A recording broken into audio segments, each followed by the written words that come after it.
This is gonna be very unscripted because this is the first time I'm doing this. I think I'll do it a little better next time. What's going on, everybody? Just getting myself in order here. This is the first ever attempt I'm doing of this.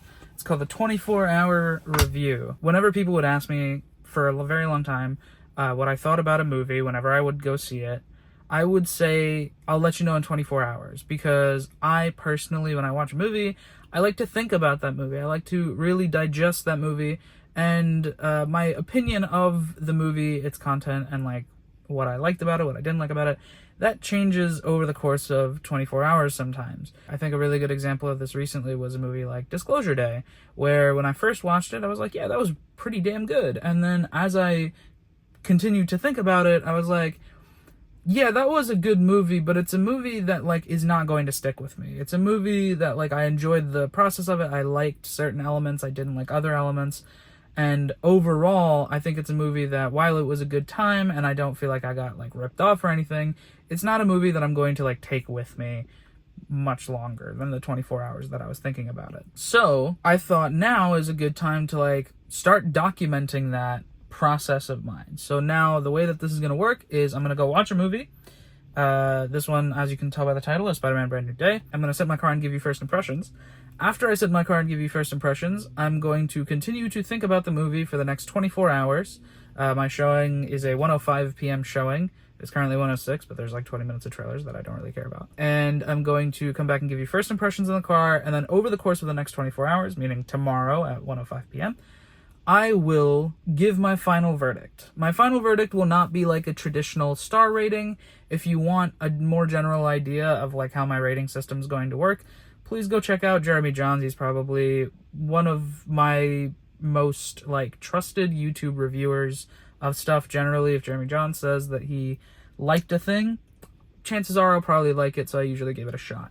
If he said he didn't like a thing, chances are I probably won't like it, so I won't give it a shot. Obviously, that's not the case in everything, but it helps to have a reviewer that generally your tastes align, and that way you can trust whether or not you're going to like a movie if they say that you might. That being said, let's go watch Spider-Man. One last thing that I did want to get at before I actually get into the review is I'm going to be doing essentially two separate versions of the same video, a spoiler version and a spoiler-free version. The main reason that I'm going to be doing that is just so like those who don't want to be spoiled before the movie to watch the review, they have an option to do so. But because of the format of how I'm going to be doing this, right, with a lot of like free-floating thought vomit in front of a camera, there are going to be times where I'm going to say stuff that will be spoilery. So I will be cutting all those spoilers out in the spoiler-free version. If you want to see those thought threads elaborated upon because they contain spoilers, feel free to watch the spoiler version. Just know that if you're going to watch the spoiler version, it has spoilers. And before the spoiler version, I will put in a warning just to make sure that if you are trying to avoid the spoilered version, you won't see spoilers. Like, don't watch that if you don't want to see spoilers. That's going to be the spoiler process for this. There's going to be two separate videos. They're going to be almost the exact same, except one's going to be significantly longer because I will be leaving in all of the stuff about spoilers. With that being said, let's get to the movie review. Spider-Man Brand New Day. First of all, before I even get into the movie, I do want to say, super hype to see how packed this parking lot was. It has let out a little bit since I'm thinking a few showings have probably let out, but I'm fortunate to live in an area that's not New York or LA that has a 70mm IMAX theater. So between this and the Odyssey, like these past like 2 weeks, this parking lot has been the fullest I've ever seen it. When I got in here, it was packed. It took me a little while to find a parking spot. All that to say, you know, the movies, like the cinema, were so back. Regardless, Spider-Man Brand New Day, I think it is paced pretty well. It is now 4:05, so I got here about 3 hours ago. Probably like a 2.5-ish hour movie. Didn't feel very long, which is a good thing, because movies that feel long are usually paced poorly, and I thought this was paced relatively well. It did, towards the end of the movie, start to feel a little long in the tooth, but I do appreciate that, unlike a lot of other Marvel movies I've seen, This felt like there was enough room for the characters and the story to like actually breathe and be a story. It had very definitive acts of like a very good structured system of like, this is what happens, then this happens, and this happens, and it felt clean. It didn't feel rushed, but it didn't feel slow for most of the runtime of the movie. Only towards the very end did it start feeling a little bit slow. At the same time, it's not as depressing as I thought it was going to be going into the movie. I want to blame that partially on performances. I think the performances were fine, but absolutely nothing to write home about in any of the performances, really. There is a scene in the movie when MJ finds out about the letter that Peter wrote at the end of No Way Home. She reads it, and they have a whole conversation about it. There is a little bit of this, like, almost desperation that's supposed to come out of Tom Holland's performance that I wasn't quite getting. Like, it feels empty. It feels a little like it's missing a little bit of that sauce. I was really hoping for a more depressing Spider-Man movie, and this one is a little more lighthearted. The cynic in me says Disney said we can't make it too sad. The action direction, though, and action choreography was excellent. I mean, there are some shots in this movie that felt like they actually had life, which for a Marvel movie is a rare sighting. Honestly, the cinematography of basically every Marvel movie is not very good. Destin Daniel Cretton, to my knowledge, also did Shang-Chi, which is the other movie that had good fight choreography and pretty decent cinematography, other than the fact that a lot of things looked kind of rubbery, cartoony. But this movie was also sort of similar to Shang-Chi in that there were a lot of things that felt a little CGI rubbery, cartoony, but overall it looked a little bit better, and the cinematography, particularly the colors and the fight choreography, were absolutely awesome. They were really, really good, very entertaining. As far as the story itself goes, it's honestly relatively cliche. I personally don't care too much for the additions to the Marvel world of everything, because, to be perfectly honest, I couldn't be bothered. I left before the post-credit scene, which I'm sure there is one. Considering I think this is the last movie that comes out before Doomsday. For context, I've not seen an MCU movie since Guardians 3, and I have not seen a Marvel movie since Doctor Strange and the whatever the fuck, the Doctor Strange 2. I haven't seen any Marvel movies since Doctor Strange 2, because I don't care. Doctor Strange 2 was very annoying to me. I don't really give a crap about the extended Marvel universe anymore, particularly after Endgame. I thought it was a little overplayed.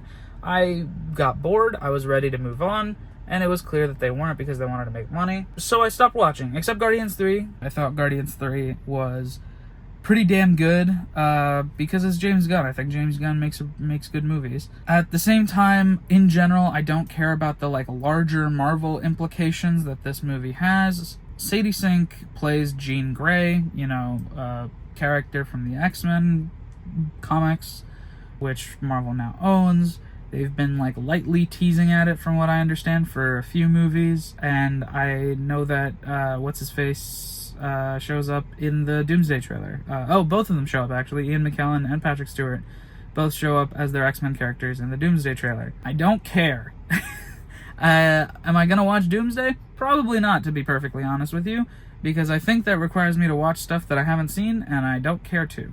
As far as this movie goes, I think that it did a good job with Sadie Sink's character, with the Jean Grey character in the first place, but what it means for the larger story of the Marvel movies, couldn't tell you, because I don't give a shit. I think, performance-wise, the best performances, honestly, to me, came from Zendaya, which, the more and more I see her, the more and more convinced I get about her acting ability. It feels like the more movies that she gets to actually be a star in, the more she proves that she is worth that kind of attention. Because she's really good in this movie. I think her character is exactly the amount that I want her character to be, and it's pretty understated, and whenever she's on screen, she does a good job with the material she's given. Another standout to me was Jon Bernthal's Punisher.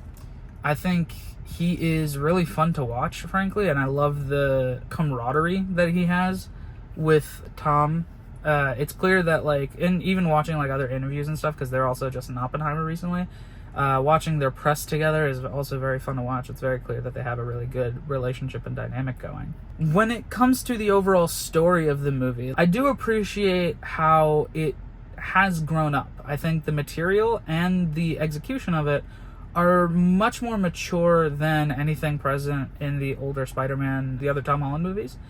And I like that it doesn't ignore them while continuing to evolve upon them. I think that's really, really evident in the ending of the movie, because Aunt May and what she taught Peter and what she meant to Peter is very important to how he's able to connect with Jean, who is the main villain of the whole movie. Specifically on her tombstone in the movie says, when you save someone, you save everyone.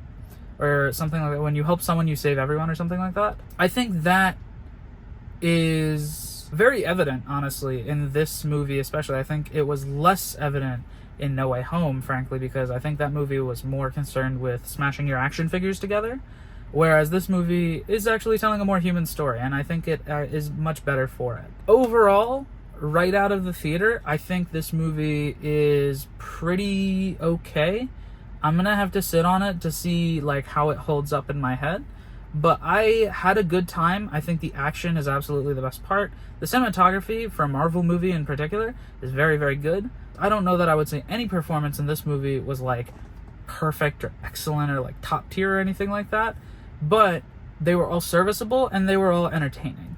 And I mean, Spider-Man as a movie, I doubt is trying to do what the Odyssey is doing. It's not really trying to tell like a very impactful human story, but it does what it does, I would say, a good enough job at what it was trying to do coming out of the theater. I'm gonna sit on it and I'll get back to you when I think about it more. We're back. It is now 10:55. Clearly I've had quite a lot of time to think about, the movie. We're not gonna go play by play, we're not gonna go scene by scene, but we are going to go kind of beginning to end with my thoughts and complaints and critiques, and also the good things, because there are a lot of good things here, which is not a common thing for me to say about a Marvel movie, just because I honestly, most of the time, they don't feel like stories to me. This, for what it's worth, it did feel like a real story to me, and I appreciate that. First things first, I think the movie takes a little bit too long to get going, but once it gets going, once it like finds its footing and is able to really balance the story that it's trying to tell, I think it fires on all cylinders all the way to credits. The reason I say that is because essentially this movie has two storylines kind of going in parallel that split up at one point in the movie and then come back together at the end. Of course, I'm talking about I'm talking about Peter's like personal life and everything he's dealing with in that dimension. And then I'm talking about, the standard Spider-Man versus Jean Grey thing. They set that up relatively early in the story, and then it feels like they wait even longer and set up the second part of that story. And then for quite a bit of time in the story, it feels like we kind of tick-tock back and forth. Like we do Jean Grey story, we do that for a little bit, tick. We switch over to Peter Parker's story and him dealing with losing his friends. Talk. And we go back to Jean Grey and do that thing for a little bit, tick. And we go back to Peter and do that thing for a little bit, talk.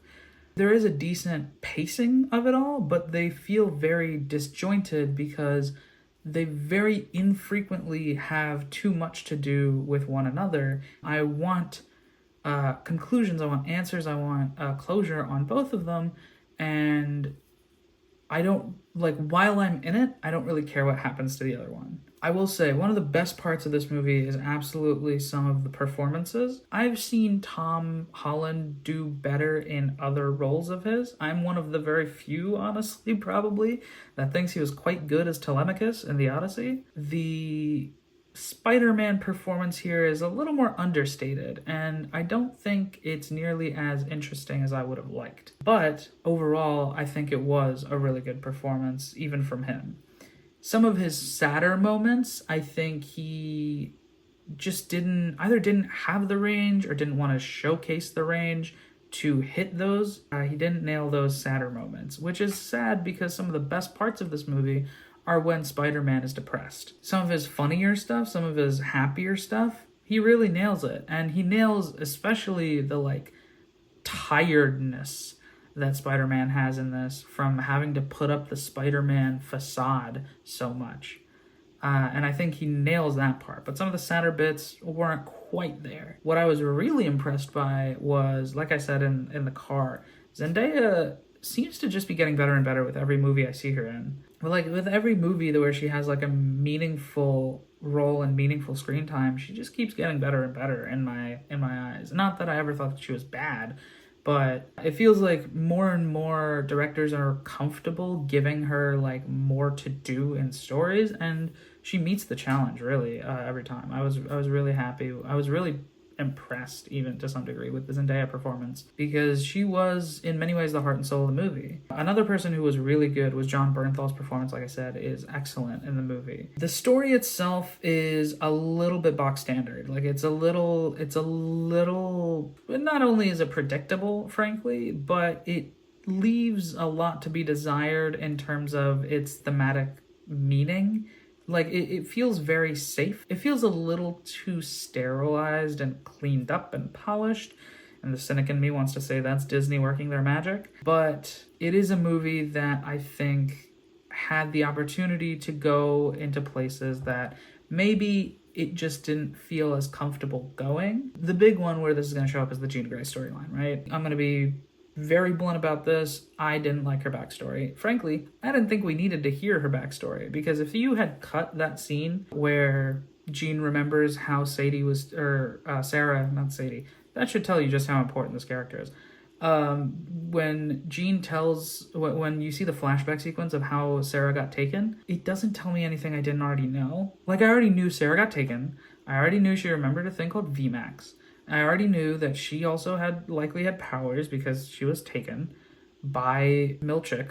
I forget the actor's name, but that guy. He doesn't even die in the end. He doesn't get arrested or get his comeuppance of any kind. She gets to go somewhere. I'm assuming she's probably headed to like Charles Xavier's school for mutants or whatever. That entire scene could have got cut. I would have lost nothing. Sadie Sink's performance isn't bad. It's just a little bland because the character is not the most interesting.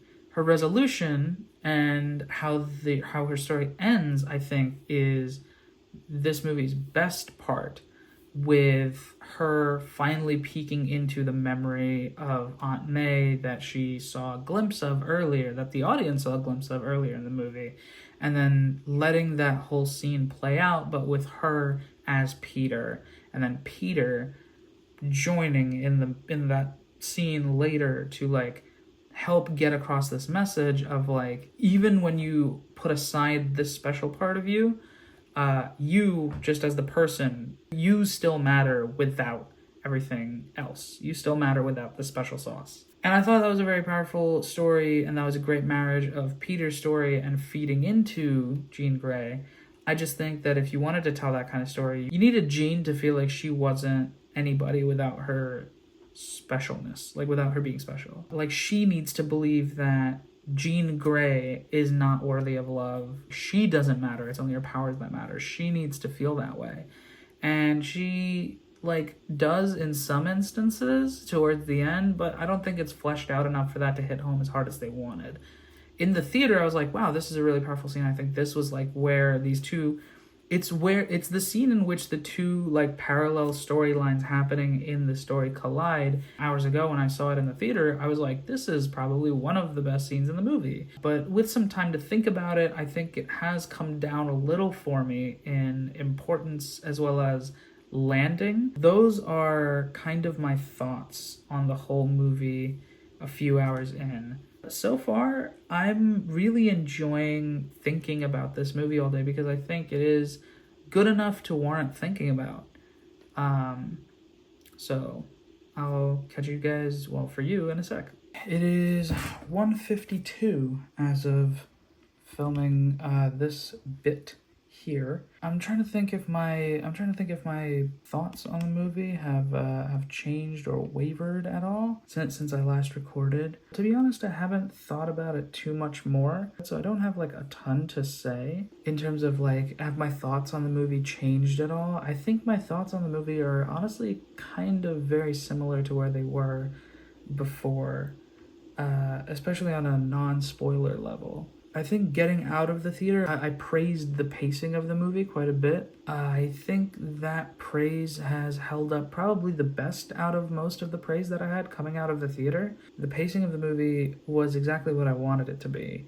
There is a lot of ground that they have to cover, right, between introducing Jean, introducing the new Peter and the new changes that are happening to Peter, because these are essentially new characters, right? MJ and Ned they have very little to do with the past few movies.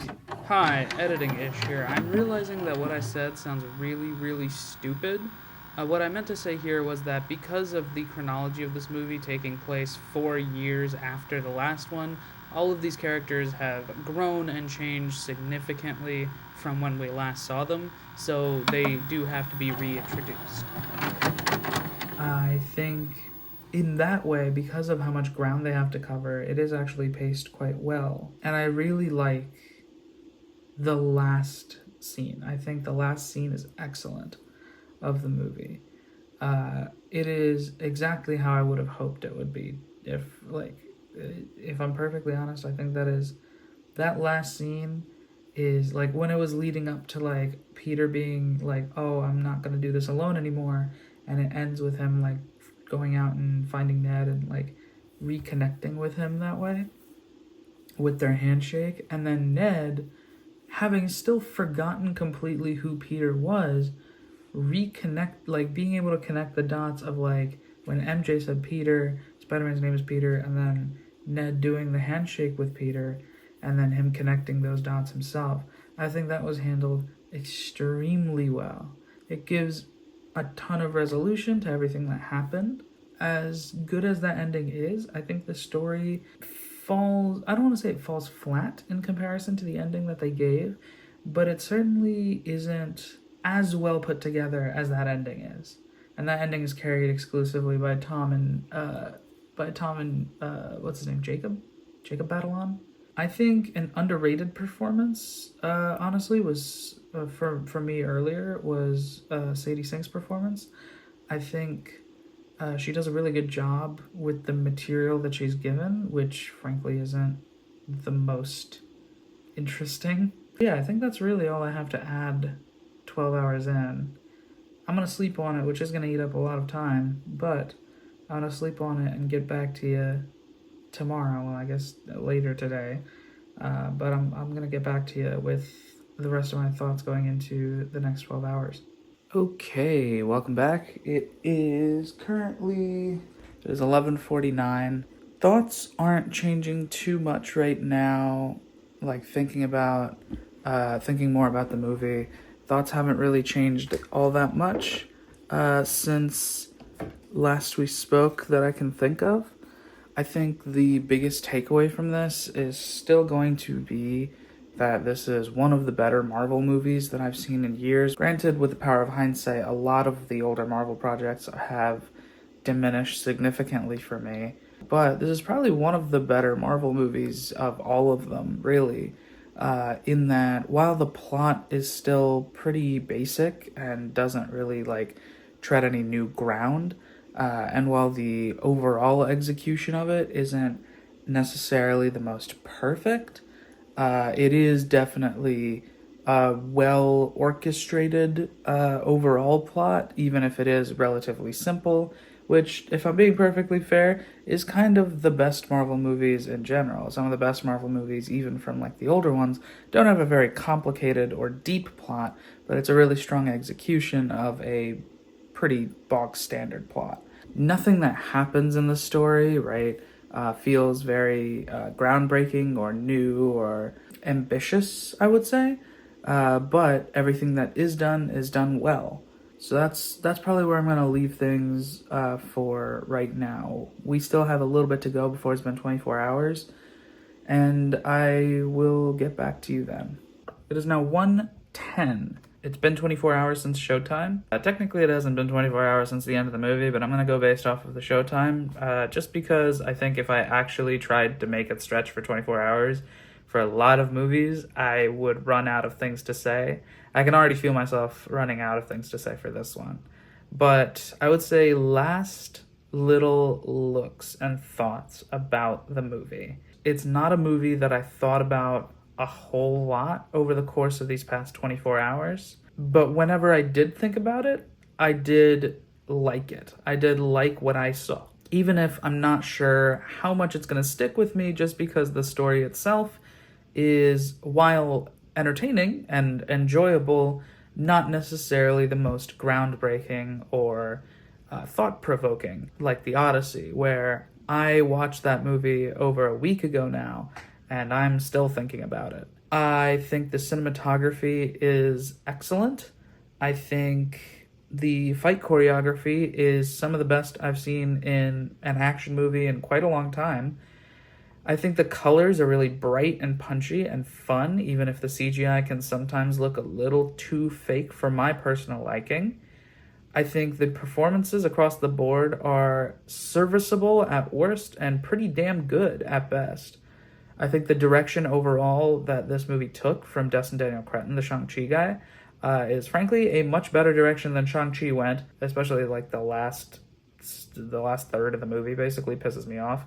And I think this is absolutely an improvement, and I do want to see what this guy does next. I think this is a movie that could have been helped with slightly better CGI, slightly better pacing, a more interesting and engaging villain that doesn't feel as tacked on, and maybe a little more just polish. I think the pacing was good, even if there was some stuff that I would cut. But overall, definitely a good time. I'd say this is a movie where you're best off if your home theater setup is really good. I don't necessarily think it's worth all the money to go watch it in a theater, but I do think it is worth seeing at some point. Absolutely. So with that, we're going to end this 24-hour review. Thank you everybody for watching. Be sure to tune into the next one because I got another one coming up later this week. I'll be watching another movie in theaters very soon.